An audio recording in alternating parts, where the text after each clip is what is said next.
8 январга карата күндүн маанилүү жаңылыктары, саламатсыздарбы?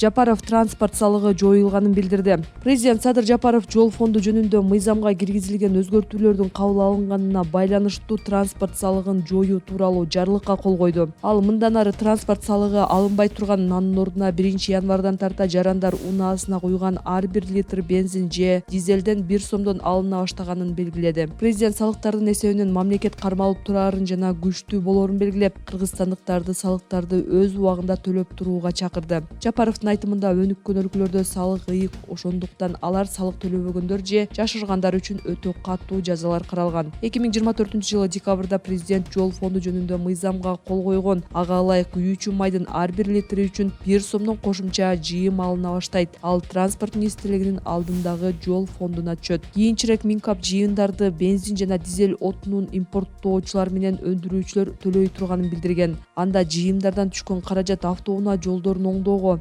курууга жана реконструкциялоого пайдаланулары айтылган. Мыйзамдын демилгечтеринин маалыматына ылайык, азырынча жылына жолдорду коопсуз абалда кармап туруу үчүн талап кылынган 10 миллиард сомдун ордуна мамлекеттик бюджеттен 2 миллиард сом гана бөлүнөт. Бөлө келгенде бул жолдун ар бир чакырымына 100 сомдон гана туура келет. Демилгечилер жолдорду талаптагыдай кармап туруу үчүн бул өтө аз экенин белгилеп жатышат.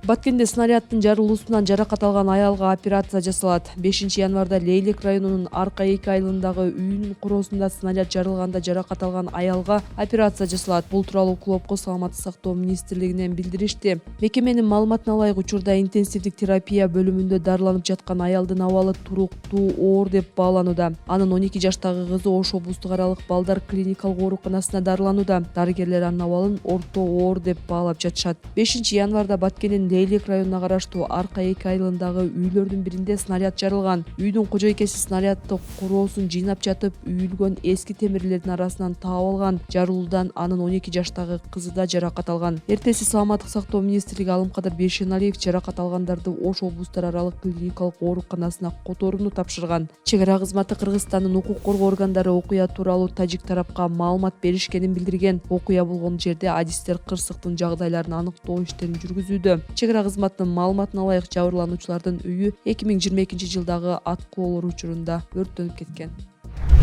Бишкекте митинг өткөрүүгө салынган тыюу дагы узартылды. 1-май райондук соту чектөөнү 31-мартка чейин узартты. Ага ылайык төмөнкү жерлерде митинг өткөргөнгө болбойт. Ала Тоо аянтында, Чүй проспектисине чейин Эркиндик бульварында, Жогорку кеңештин алдында, Панфилов атындагы паркта, Президенттин администрациясынын алдында, Турсунбаев атындагы сквердин аймагында, Жогорку соттун жанында, Орусия элчилигинин алдында, УКМК жана ИИМдин имараттарынын алдында. Тыюунун мамлекеттик расмий иш-чараларга тиешеси жок. Андан башкасынын баары Горький атындагы Гүл бакта гана өтүшү керек. Буга чейин президент акыркы 3 жылда бир да митинг болбогонун, өлкөдө туруктуулук орнуп, экономика өсүп жатканын айткан. Клуб 3 жылда өлкөдө 170-тен ашык митинг өткөнүн эсептеп чыккан. Бишкекте митинг өткөрүүгө биринчи жолу 2022-жылы тыюу салынган. Андан бери чектөө 3 ай сайын узартылып келет, бирок бул баш мыйзамга каршы.